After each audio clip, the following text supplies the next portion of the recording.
Welcome back to another Speaker's Tip. Today I want to talk about something I've had a lot of requests from people to talk about, and it's what I'm going to call observational humor. Another term would be milking the moment. This is where the speaker takes something that just happened, or maybe it happened in an earlier speech, but it happened in the present time environment of the audience, and they incorporate that into their speech, and they're able to use it. Or something occurs, the mic fails, and they're able to make a great point or a joke about the mic, or there's a baby screaming in the back of the room. Who knows what it is, but they incorporate that into their speech. They seem to be able to take what's happening in the ebb and flow of it and just blend it in. And if you're sitting in the audience and don't know how to do this, it seems miraculous that someone can do that. Let me share a couple other analogies in life that I've experienced that I want to equate to the speaking environment. The first one is, when I was young, I learned to ride horses. And when I first started riding, the horse would take me for a ride. I wasn't riding the horse. And as I developed my competency and my skill, soon I got control over the horse, and I was taking the horse for the ride. Same thing happened when I learned to drive. When I first started driving a car, I felt like the car was taking me down the road. And then as I gained my skill and my competency, I started driving the car down the road. And really the big analogy for me was when I learned to fly. And my flight instructor used this, as he said that there's a point where the airplane's flying you, and as you gain your skill, you will start flying the airplane. I remember that very well, because there's so much to remember in flying an airplane, with the instruments and the controls and the attitudes you have to be at and all the different things you have to do. There was a point where I was gaining my competence and I started flying the airplane. The same thing happens in speaking. There's a lot of speakers that get up and the speech sort of takes them down the stage, instead of them running the speech down the stage. And what they do is they write a speech, then they take that speech and they commit it to memory, and then they try to deliver exactly what they had written and what they memorized, or what they committed to. Yeah, I guess really committed to memory. I don't like to use that. There's a big difference between memorizing and knowing your speech. That's another topic.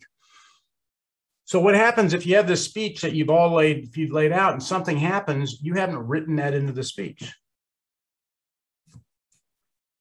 The point is, you have to be there in the present. You have to be there in the moment. And you have to know that speech so well that you can throw it over there, talk about what's going on, think with what's going on, and then bring your speech back when you need it. The question is, how do you get to that point?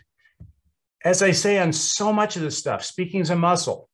I gave a talk, the last tip I gave actually was about how to not use notes. And I said, what happens is the first couple of times you don't use notes, you're a little bit lost. But as you do it, you develop the muscle. A couple points I would recommend. One is you need to be able to stand on stage comfortably without saying anything. This is a point I worked on quite a bit when I was in my developmental stages.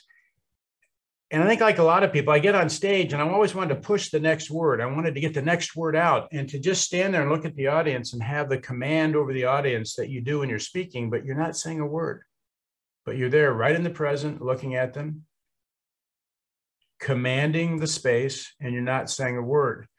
It can be a very frightening thing to do, but it's something that, as a good speaker, you need to be able to stand up there and not say anything, but yet your presence still commands the audience. And how do you do that?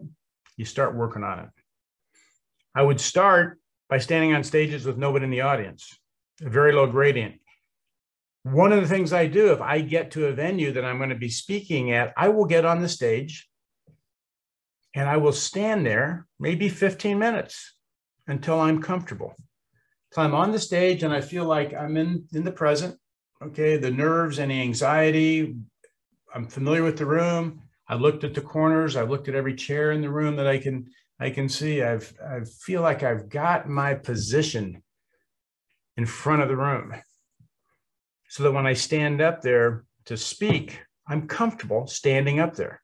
And if you've never been on the stage, or you just walked up, looked, came back down, you get up to speak, you're really not in the comfort zone yet. Now, one of the other things I would recommend is in a practice environment, practice picking up on things during your speech and commenting on them. Don't necessarily do this if you've got a paid presentation you're doing. But if you're in a practice environment where you can start playing with some stuff and getting the skills up on it. One of the things I do when I'm listening to other speakers at a conference, I'll have a piece of paper and I'll listen to speakers and I'm noting down what they said. I'm noting down what really impacted me, what I thought was a really good point. The other thing is I'm noting down if they got a laugh or they had a funny story. I'm noting that down. Then I look at my speech and I go, where could I stick that in? So when I get on stage, I've already inserted some points in there that I want to talk about the other speaker. Quite honestly, one of the best things you can do as a speaker too is when you stand on stage and the previous speaker, or maybe 2 or 3 speakers earlier in the day, who here heard Sally speak at 10 o'clock this morning? Wasn't that a fantastic talk? The way that she discussed how she overcame the barriers in her life or whatever the point was, and you reference her speech and everybody was there. We all have that in common. That's a little bit of observational humor or observational, we'll say, topics that you can bring to your speech. So you have to work it. Okay? And there's a number of times, I'm going to give you a couple of examples. There are a number of times I've thrown stuff out, it's worked. There's been a number of times I've thrown stuff out and it hasn't worked. So the last thing I'm going to tell you is you got to be willing to fail, because when you're on your feet and you're thinking on the fly, you don't know, you haven't necessarily analyzed all the angles of what you're going to say, how that could be interpreted. But I want to give you 2 that actually worked really well for me.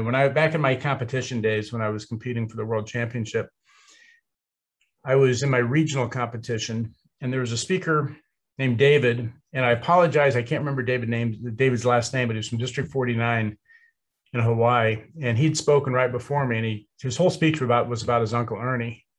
And I came out, and early in my speech, I had a triad that I said something like, maybe this has happened to you, maybe this has happened to somebody you know. And instead of doing the third thing I was going to do, I said, maybe it's happened to Uncle Ernie. And the whole audience just reacted so positively because I took David's equity that he created in this speech and I just threw it in my speech. Everybody was familiar with Uncle Ernie, and everybody knew that that was in the moment, because there's no way I wrote that speech with Uncle Ernie in it. I was totally in the present giving that. It wound up having a great effect. And actually, one of the people that wrote into me said, I remember that speech. And it's always an honor when somebody remembers what you did with a speech. Another one I just want to tell you about, because it was so funny. I was giving a speech in Philadelphia at a Toastmasters conference. We were in a tent behind a Holiday Inn. I was giving my keynote about losing my way to the World Championship, and I'm just getting right to the major point about what happened. And a lady about 3 rows in, her cell phone starts ringing inside this big bag she has. And to my credit, she was so enthralled with my speech, she didn't hear her phone ringing. So the phone's ringing, and it's this musical tone that's playing.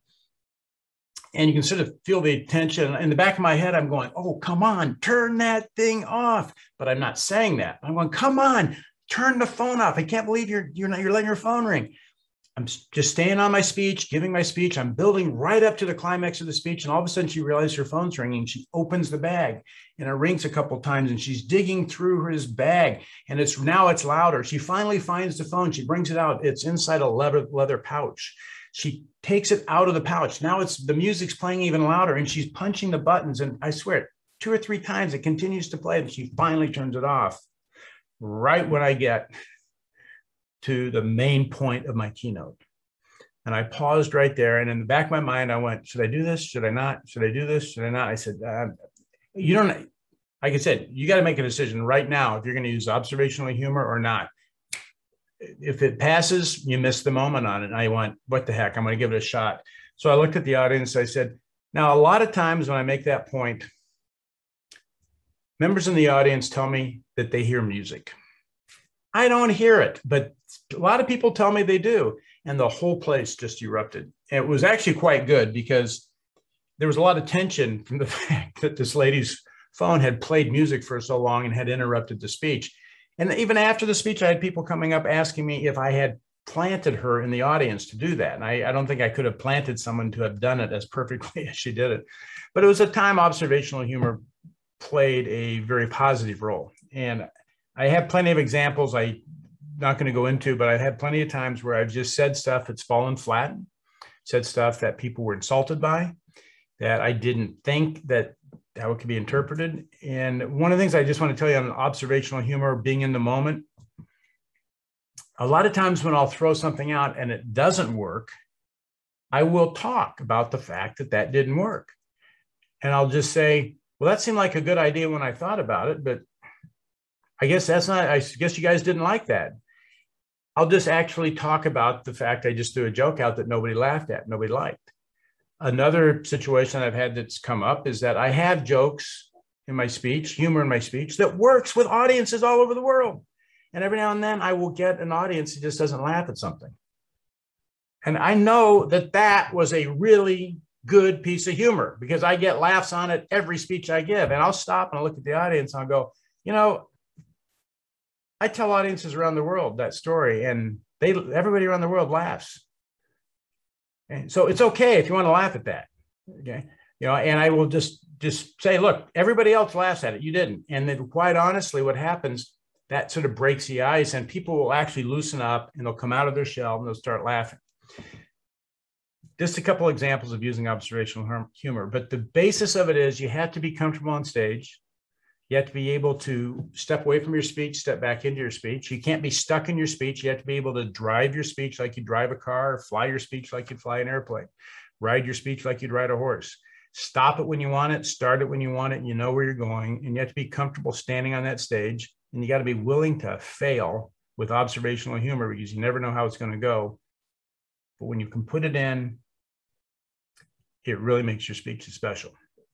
I hope this is a good tip for you. I hope it's something you can use. I'll see you next week.